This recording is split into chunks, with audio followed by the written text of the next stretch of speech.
नमस्कार, मैं हूं अनूप गुप्ता। इस लोकसभा चुनाव में प्रधानमंत्री नरेंद्र मोदी ने बीजेपी को 370 सीटों का लक्ष्य दिया है। इस लक्ष्य में उत्तर प्रदेश की भूमिका सबसे ज्यादा है। कैसे बीजेपी उत्तर प्रदेश में रणनीति बना रही है, अभी हमारे साथ हैं उत्तर प्रदेश के उप मुख्यमंत्री केशव प्रसाद मौर्य जी। केशव जी, आपका स्वागत है। धन्यवाद अनूप जी। अभी मैं लिस्ट देख रहा था, जिस तरीके से बीजेपी लगातार उत्तर प्रदेश में अपने सीटों में इजाफा कर रही है। 2014 की अगर हम बात करें तो एक सुनामी आई हुई थी, फिर थोड़ी सीटें जरूर घटी पिछले लोकसभा चुनाव में। कुछ दिन पहले गृह मंत्री अमित शाह हमारे ही चैनल में आए थे। उन्होंने कहा कि इस बार आप देखिएगा रिकॉर्ड टूट जाएगा। आप क्या कहेंगे? माननीय गृह मंत्री जी ने जो कहा है वो उत्तर प्रदेश को बहुत निकट से जानते हैं। मैं तो उत्तर प्रदेश में पैदा हुआ हूँ, पला हूँ, बढ़ा हूँ और प्रदेश के अध्यक्ष के नाते भी मुझे पार्टी की जिम्मेदारी निभाने का मौका मिला है। मेरा पूरा विश्वास है कि उत्तर प्रदेश की 80 की 80 लोकसभा सीटें, जिसमें 75 कमल के फूल से हम लोग लड़ रहे हैं और 5 सीटें, 2 हम लोग राष्ट्रीय लोकदल के लिए, 2 अपना दल के लिए, एक सुहल देव भारतीय समाज पार्टी के लिए, 5 हमने गठबंधन के साथियों को दिया है। सभी 80 सीटें भारतीय जनता पार्टी गठबंधन उत्तर प्रदेश में जीतेगा और माननीय नरेंद्र मोदी जी के नेतृत्व में फिर एक बार प्रचंड बहुमत की सरकार बनेगी।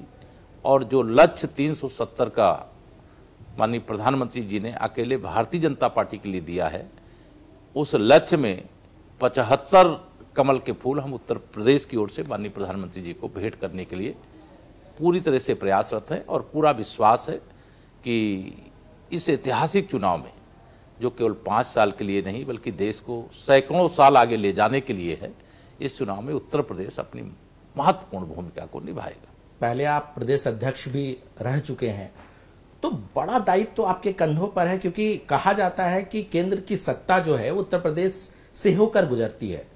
तो बहुत बड़ी चुनौती है, क्योंकि जब हम लिस्ट देख रहे थे तो कई ऐसी सीटें हैं केशव जी, जिसमें आप लोगों को अब तक जीत नहीं मिली या आप लोगों को हार का सामना करना पड़ा था, पिछले लोकसभा चुनाव में भी और उससे पहले भी। कैसे 80 सीटें आप ले आएंगे?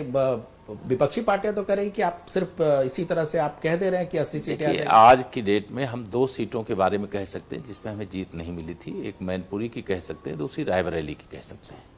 और आज मैं आपके साथ अनूप जी बैठ करके यह पूरे विश्वास से कह सकता हूं कि 2024 के लोकसभा चुनाव में हम रायबरेली और मैनपुरी सहित उत्तर प्रदेश की 80 की 80 सीटें जीत करके, जो एक लक्ष्य है माननीय नरेंद्र मोदी जी के नेतृत्व में फिर से देश में भारतीय जनता पार्टी गठबंधन की सरकार बनाने का, वो लक्ष्य हम जरूर प्राप्त करेंगे। लेकिन चुनौती नहीं है, क्योंकि देखिए कई ऐसी सीटें हैं जहां टफ मुकाबला होता है।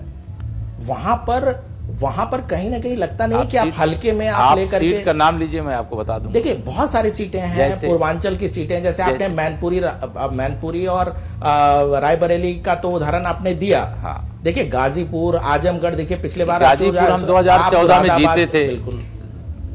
और आजमगढ़ में 2024 के लोकसभा चुनाव में भाजपा के सांसद हमारे दिनेश लाल यादव निरहुआ वहां पे प्रत्याशी हैं। पिछले बार तो हमारी कोई सीट ऐसी नहीं जिसे हम पहले जीत नहीं चुके हैं। हमें तो जो पहले जीते हैं वो विजय दोहराना है। और जो सीटें 5 हम पहले हार गए थे, जैसे आजमगढ़ भी हार गए थे हम लोग उस समय 2014 में, फिरोजाबाद भी हार गए थे लेकिन 2019 में हम लोगों ने जीत लिया। 2014 में हम लोग बदायूं हार गए थे लेकिन 2019 में हमने जीत लिया। तो ऐसी आज कोई सीट नहीं बची है जहां भारतीय जनता पार्टी का कमल खिलने में कोई मुझे संशय दिखाई देता हो। मुझे यह जरूर दिखाई दे रहा है, कोई अहंकार बस नहीं, पूरे विनम्र भाव से मैं आपको बता रहा हूं कि हम उत्तर प्रदेश की 80 की 80 सीटें बहुत बड़े बड़े अंतर से जीतेंगे। अधिकांश सीटों में विपक्षी प्रत्याशियों को जमानत बचाना मुश्किल हो जाएगा। नहीं, आपने कहा कि 2 सीटें ऐसी है जहां पर जीत नहीं दर्ज हुई है अभी तक, तो क्या आप इस बार का कोई फॉर्मूला आप लोगों ने निकाल के रखा है कि मैनपुरी में समाजवादी पार्टी को कैसे हराना है या रायबरेली कैसे जीत दर्ज हो? कुछ लगता है कुछ आपका? पूरी रणनीति बनी हुई है।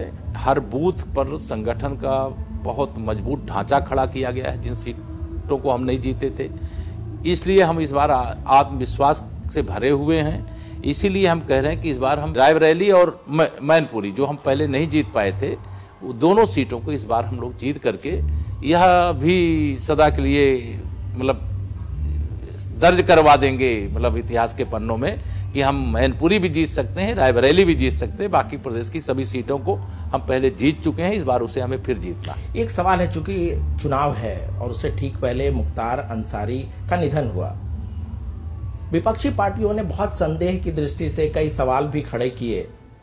आपको नहीं लगता, क्योंकि कई ऐसा लोकसभा क्षेत्र है जहां पर मुस्लिम आबादी बहुत ज्यादा है, वोटर बहुत ज्यादा है, अगर वो आपके विरोध में समाजवादी पार्टी का साथ देते तो उसका नुकसान हो सकता है आपको?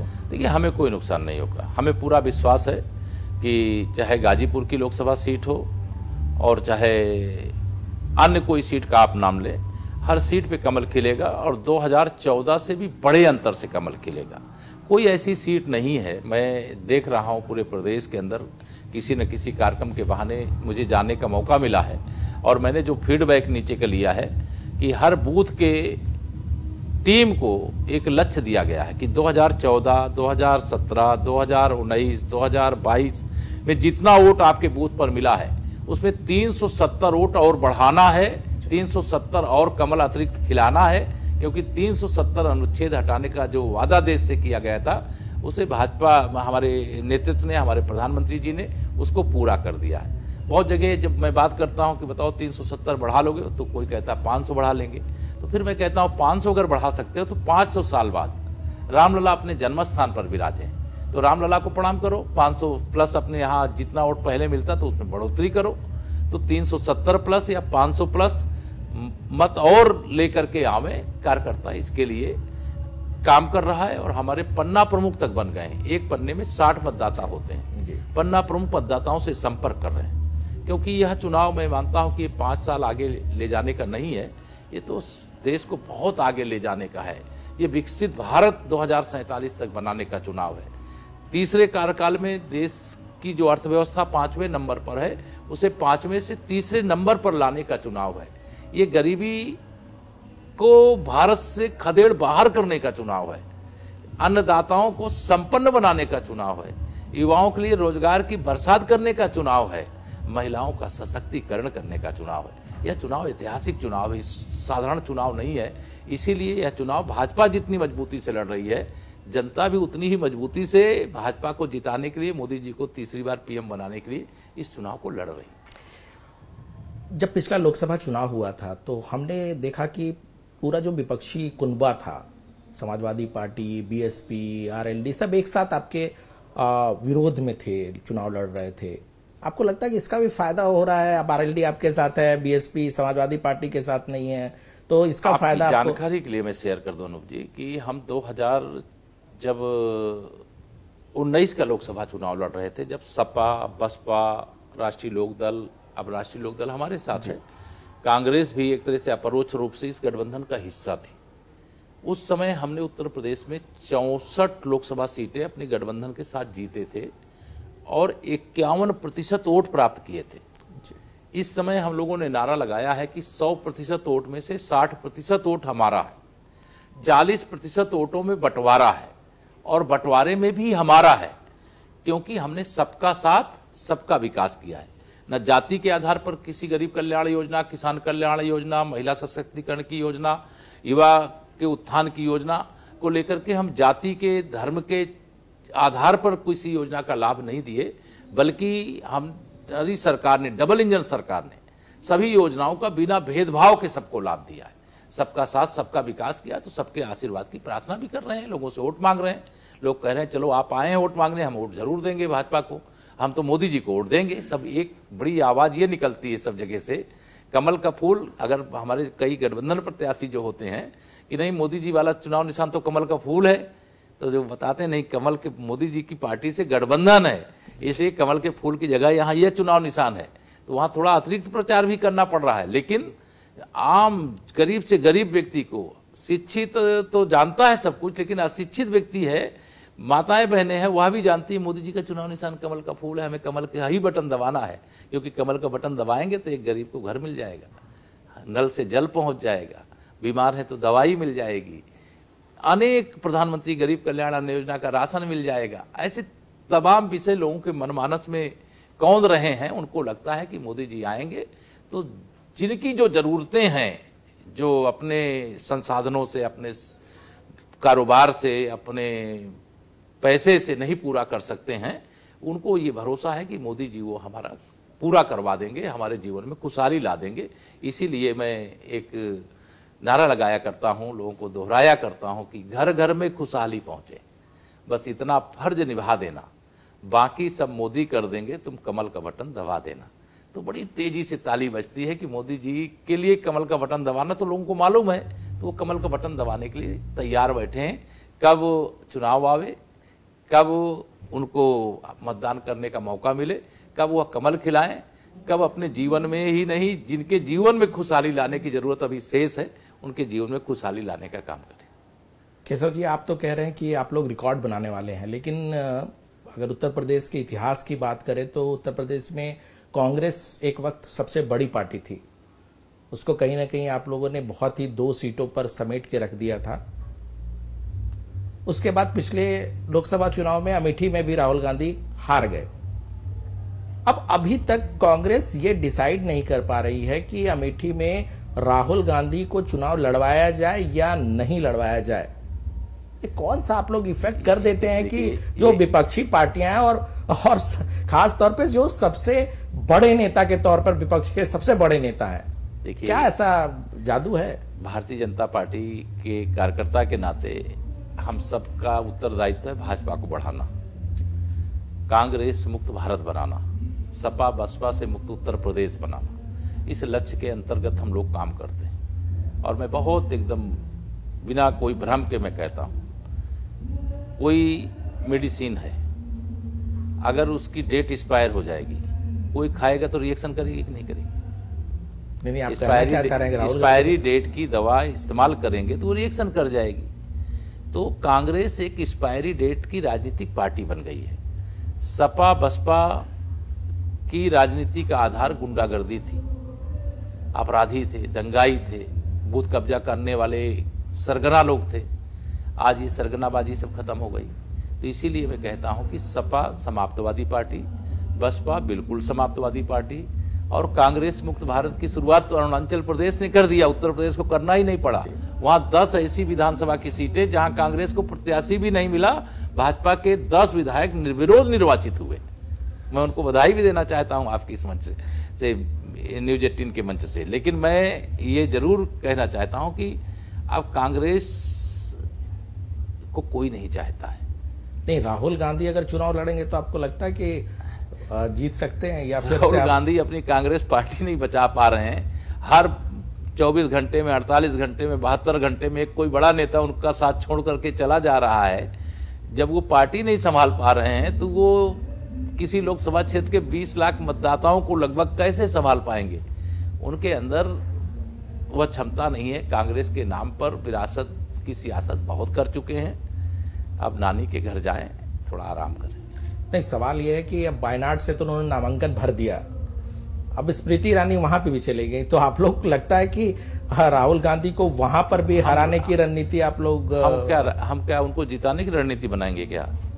अगर हम भारतीय जनता पार्टी हैं और कांग्रेस हमारे खिलाफ लड़ रही है और हम भी कांग्रेस के खिलाफ लड़ रहे हैं, तो हम तो जीतने के लिए लड़ाई लड़ रहे हैं। और अगर जीतने की लड़ाई लड़ रहे हैं तो जीतने की लड़ाई लड़ेंगे और जीतेंगे, ऐसा हमें विश्वास है। इस बार तो मुझे स्पष्ट दिखाई दे रहा है दक्षिण भारत और उत्तर भारत में मुकाबला हो रहा है भाजपा में कि सबसे ज्यादा सीटें दक्षिण से जिताएंगे। उत्तर भारत वाले कह रहे हैं सबसे ज्यादा उत्तर भारत से जिताएंगे, पूर्वी भारत वाले कह रहे हैं सबसे ज्यादा पूर्वी भारत से जिताएंगे, तो कोई पश्चिमी भारत से कह रहा है कि सबसे ज्यादा इधर से जिताएंगे। माने पूरे देश में कमल खिल रहा है। इसीलिए 370 लोकसभा की सीटें जीतने का ये सारा फीडबैक के आधार पर माननीय प्रधानमंत्री जी ने कहा है और एक एक कार्यकर्ता और जनता सब एक साथ जुट गई। 370 हमें पार करना ही करना है। 400 पार गठबंधन भाजपा एनडीए गठबंधन को करना है और जो लक्ष्य मोदी जी ने तय किया है उस लक्ष्य को हम पूरा करेंगे और जो हमारी जरूरत है वह सरकार के माध्यम से योजना बना करके उसे मोदी जी पूरा करवा देंगे। कांग्रेस अभी तय नहीं कर पा रही है कि अमेठी रायबरेली में कौन खड़ा होगा, लेकिन रॉबर्ट वाड्रा हैं, उनके परिवार के हैं, वो कह रहे हैं कि वहां की जनता चाहती है कि वो चुनाव लड़ें। इसको आप कैसे देखते हैं? लगता है कि मतलब हालांकि वो पिछले लोकसभा चुनाव में भी उन्होंने दावेदारी की थी। ये कांग्रेस की समस्या है, ये हमारी समस्या नहीं है, भाजपा की समस्या नहीं है। कांग्रेस से चाहे कोई भी आकर के लड़े, मैं आपको पूरे विश्वास से बता रहा हूँ, अमेठी और रायबरेली में इस बार, अमेठी में तो खिला हुआ है कमल, इस बार भी खिलेगा, लेकिन इस बार तो रायबरेली में भी बहुत बड़े अंतर से कमल का फूल खिलेगा। इसलिए रॉबर्ट वाड्रा जी क्या कह रहे हैं, प्रियंका वाड्रा जी क्या कह रही हैं, राहुल गांधी जी क्या कह रहे हैं, मल्लिकार्जुन खड़गे जी क्या कह रहे हैं, उस पर हमारा ध्यान नहीं है। हमारा बूथ सबसे मजबूत, 370 हर बूथ में पिछली बार से ज्यादा वोट कैसे पड़े, इस पर हम लोग काम कर रहे हैं। सर, अभी आपने बोला कि आपका लक्ष्य कांग्रेस मुक्त देश बनाना है। हम देख रहे हैं कि सनातन के नाम पर एक के बाद एक कांग्रेस के बड़े नेता जो हैं वो बीजेपी में शामिल हो रहे हैं। वजह क्या देखते हैं? क्या आपको लगता है कि आपकी जो विचारधारा है उसकी वजह से सब लोग आपके साथ जुड़ रहे हैं, या कांग्रेस अब एकदम लग रहा है उनको कि कांग्रेस डूबती हुई नहीं है, वहां पर तो जाने का कोई अर्थ नहीं है, वहां रहने का अर्थ नहीं? देखिए, जो राजनीति करता है मौसम का अनुमान वो लगा लेता है। बहुत बड़ी संख्या में जो इस देश की राजनीति की मुख्य धारा में कहीं भी जुड़े रहे होंगे, भाजपा ही वर्तमान है, भाजपा ही भविष्य है, इस बात को वो जान गए। उनको मालूम है कि 2047 तक न तो देश में प्रधानमंत्री पद के लिए कोई वैकेंसी है, और ना मैं उत्तर प्रदेश की राजनीति करता हूं इसलिए कह सकता हूं उत्तर प्रदेश में ना मुख्यमंत्री पद के लिए किसी के लिए वैकेंसी है। वहां भाजपा है, भाजपा रहेगी। यहाँ भाजपा, देश में भाजपा है, भाजपा रहेगी। माननीय मोदी जी हैं, मोदी जी रहेंगे। और इस देश को विश्वगुरु बनाना है, इस देश को दुनिया की महाशक्ति बनाना है। यह देश दुनिया को नेतृत्व देने वाला देश है, और हमारा नेता तो ऐसा नेता है जिसके बारे में मैं कहता हूं कि विश्वास करो तुम मोदी पर, यह नव युग का निर्माता है। ऐसा नेता इस धरती पर एक बार ही आता है, और जो 24 घंटे 24 कैरेट वाला नेता है वह कोई और नहीं, वो नरेंद्र मोदी जी। सर, कांग्रेस ओबीसी बहुत कर रही है पिछले कई दिनों से। आप भी ओबीसी के बड़े नेता के तौर पर जाने जाते हैं। आपको लगता है कि इसका कुछ असर पड़ेगा अब, या आपको लगता है कि ये सिर्फ चुनाव की वजह से जो है वो राहुल गांधी और कांग्रेस के हाथ में ऐसा लगा कि उनको लग रहा है कि अगर ये चीजें उठाएंगे तो इसका सीधा फायदा उठेगा? देखिए, कांग्रेस के सुपर प्रधानमंत्री श्री राहुल गांधी जी 10 वर्ष तक थे, जब मनमोहन सिंह जी देश के प्रधानमंत्री थे, तब इनको यह सब याद नहीं आई। अब जब एक ओबीसी समाज से आने वाले एक गरीब माँ बाप के बेटे ने देश की बागडोर संभाली और देश को एक नई ऊंचाइयों तक ले जाने का काम किया, तब इन्हें पिछड़ों की याद आ रही है। ये पिछड़ों के जन्मजात विरोधी हैं। इन्होंने पिछड़ों, दलितों का दमन किया जब सत्ता में थे। बाबा साहब भीमराव अंबेडकर को कांग्रेसियों ने कैसे अपमानित किया, कैसे प्रताड़ित किया कि उनको भारत रत्न पाने में 1989 तक इंतजार करना पड़ा था। ये दलित विरोधी हैं, ये पिछड़ा विरोधी हैं। चौधरी चरण सिंह जी, कर्पूरी ठाकुर जी, ये सब क्या थे?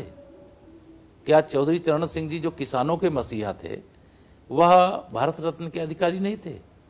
जो गरीबों के देवता की तरह पूजे जाते हैं आज भी, कर्पूरी ठाकुर जी, क्या वो भारत रत्न के अधिकारी नहीं थे? लेकिन कांग्रेस ने नहीं दिया। क्यों नहीं दिया? क्योंकि वो पिछड़ों के विरोधी पार्टी है, और जो पिछड़ों का जन्मजात विरोधी वो पिछड़ों की बात कर रहा है। जब 10 साल सत्ता में थे तब पिछड़ों की याद नहीं आई, दलितों की याद नहीं आई, गरीबों की याद नहीं आई, महिलाओं की याद नहीं आई, रोजगार की याद नहीं आई। और जब अच्छा से अच्छा काम देश, दुनिया के अंदर कोई देश ऐसा नहीं जो भारत जैसी प्रगति कर रहा, जिस प्रकार से हमारी अर्थव्यवस्था का आकार बढ़ता जा रहा है, जिस प्रकार से रोजगार के इतने व्यापक अवसर उपलब्ध हो रहे हैं, ऐसे समय में यह जो बातें करते हैं ना, तो लोगों के यहाँ नहीं घुसती है, ऊपर से ये निकल जाती है। इसलिए इनका जो घोषणा पत्र है वो झूठ का पुलिंदा है, पुलिंदा। अगर इन्होंने सत्ता में रहते हुए ये किया होता तो सत्ता वियोग में मछली की तरह पानी के बिना तड़पते हुए ये दिखाई नहीं देते। और कांग्रेस के बड़े बड़े दिग्गज कांग्रेस छोड़ करके नहीं जा रहे होते। कांग्रेस का कोई भविष्य नहीं है, श्री राहुल गांधी जी का कोई भविष्य नहीं है, यूपी में समाजवादी पार्टी का कोई भविष्य नहीं है, श्री अखिलेश यादव जी का कोई अब भविष्य नहीं है। जिनको मालूम है वो कांग्रेस को, सपा को, बसपा को छोड़ करके जा रहे हैं। अभी जिनको मालूम होना बाकी है, 4 जून 11 बजे जब सपा, बसपा, कांग्रेस तीनों के 12 बज जाएंगे तब इनको पता हो जाएगा। केशव जी, आपसे बात कर रहा हूं और एक मुद्दे पर बात ना करूं तो ये हो नहीं सकता, क्योंकि जब भी आपसे मुलाकात होती थी आपके ऑफिस में तो आपके ऑफिस के पीछे एक बड़ी तस्वीर थी राम मंदिर की, और उत्तर प्रदेश के लिए वो ऐतिहासिक दिन जब प्राण प्रतिष्ठा, बहुत ऐतिहासिक, बहुत बड़ा, आपको लगता है कि ये जो राम मंदिर का निर्माण हुआ इस लोकसभा चुनाव में आपके लिए गेम चेंजर साबित हो रहा है? देखिए, जो राम को मानने वाला है, जो राष्ट्रभक्त है, जो राम भक्त है, उसकी दर्द को कभी कांग्रेस ने नहीं समझा। मेरे भगवान राम को काल्पनिक बताने वाली कोई और पार्टी नहीं थी, कांग्रेस पार्टी थी। अगर आज़ादी के तत्काल बाद गुजरात में भगवान सोमनाथ का मंदिर बन सकता था तो अयोध्या, मथुरा, काशी का मंदिर भी बन सकता था। लेकिन जब राम सेतु का मामला आया तो मनमोहन सिंह जी के नेतृत्व में सरकार थी, सोनिया गांधी जी उस सरकार की अम्मा थी और श्री राहुल गांधी जी उस समय सुपर प्रधानमंत्री की तरह काम कर रहे थे। भगवान राम को काल्पनिक किसने बताया था? इसी कांग्रेस पार्टी ने बताया था। समाजवादी पार्टी की उत्तर प्रदेश में सरकार थी, श्री मुलायम सिंह यादव जी मुख्यमंत्री थे। राम भक्त कार सेवकों पर लाठी किसने चलवाया, गोली किसने चलवाया, जेल किसने भेजा? और 22 जनवरी 2024 को मैं आपको दावे से बता रहा हूँ, कोई कार्यक्रम गांव वाले कभी कुछ आयोजित करते हैं तो सामान्य रूप से लोगों से सहयोग लेते हैं कि भाई हम रामायण करने जा रहे हैं, राम मंदिर का प्राण प्रतिष्ठा हो रहा है, उसका उत्सव मनाने जा रहे हैं, हम कुछ सहयोग दीजिए। पूरे देश नहीं, दुनिया के राम भक्त 22 जनवरी 2024 को रो रहे थे खुशी से कि 500 साल बाद मेरे भगवान श्री राम अपने जन्म स्थान पर आए। कितने बलिदानों, कितने संघर्षों, कितनी यातनाओं के बाद आए। मेरे लिए तो वह सौभाग्य का क्षण रहा है। मैं तो श्री राम जन्मभूमि पर लगे हुए ताले को खोलने से लेकर के रामलला के प्राण प्रतिष्ठा तक का हिस्सा रहा हूँ। मैं नारा लगाने वाला हूँ कि आगे बढ़ो, जोर से बोलो, श्री राम जन्मभूमि का ताला खोलो। बच्चा बच्चा राम का, जन्मभूमि के काम का, जब हम नारा लगाते थे रामलला हम आएंगे, मंदिर भव्य बनाएंगे, ये सारे रामद्रोही कहते थे ये तारीख नहीं बताएंगे। जब तारीख बताई गई तो रामलला के मंदिर के प्राण प्रतिष्ठा की तो इन लोगों ने निमंत्रण ठुकराया। जिन लोगों ने रामलला के प्राण प्रतिष्ठा का निमंत्रण ठुकराया, जिन्होंने भगवान राम को काल्पनिक बताया, जिन्होंने राम भक्तों पर गोली चलवाया, आप विश्वास रखिएगा, जिन्होंने भगवान रामलला के निमंत्रण को ठुकराया है, जनता, राम भक्त उनको ठुकरा देंगे। हमारा राजनीतिक कोई फायदा लेना राम जन्मभूमि पर मंदिर निर्माण उद्देश्य नहीं था, लेकिन ये हमारे वैचारिक मुद्दे थे। उस वैचारिक मुद्दे के आधार पर 370 भी हट गई, रामलला भी अपने जन्मस्थान पर विराजमान हो गए। बाबा विश्वनाथ का धाम बन गया है और मथुरा की भी जो तैयारी है, चूंकि मामला कोर्ट में है उसमें हम लोग कुछ बोल नहीं सकते। कोर्ट जो भी फैसला करेगा, हमें पूरा विश्वास है जब फैसला आएगा, न्याय होगा, तो यह भी जो हमारे आस्था के केंद्र हैं वहाँ पर भी एक राम भक्त के रूप में जैसे आज हम आनंदित हैं, वैसे शिव भक्त के रूप में आनंदित होंगे, कृष्ण भक्त के रूप में भी। लेकिन जनता की तरफ से तो आवाज उठ रही कि जिस तरीके से राम मंदिर आंदोलन आप लोगों ने चलाया, मैनिफेस्टो में था उस वक्त में भी, तो उसी तरह से अगर बीजेपी काशी और मथुरा को लेकर के भी आगे आए। आंदोलन का विषय नहीं है, वो आंदोलन बीजेपी नहीं चलाती।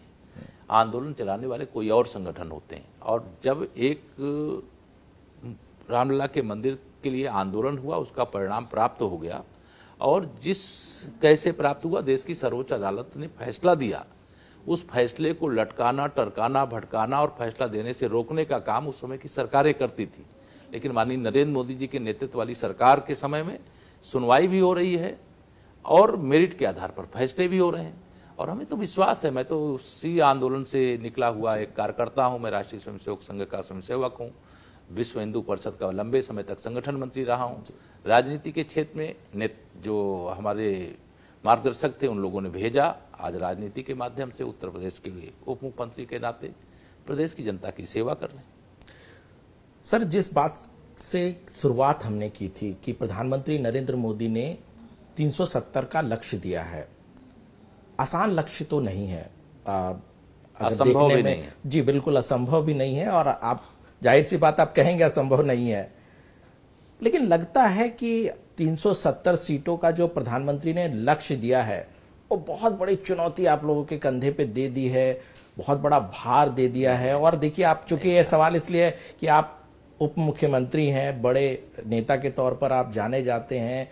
उत्तर प्रदेश में हमने देखा कि किस तरीके से आपने संगठन को मजबूत किया है, तो लगता है 370 सीटें, क्योंकि देखिए हर जगह चर्चा तो है कि 370 सीटें बीजेपी लाएगी कैसे। 370 जनता के आशीर्वाद से लाएंगे, कमल के फूल को खिला करके लाएंगे। और हम लोग बचपन से संघ में एक गीत गाया करते थे, लक्ष्य तक पहुंचे बिना पथ में पथिक विश्राम कैसा।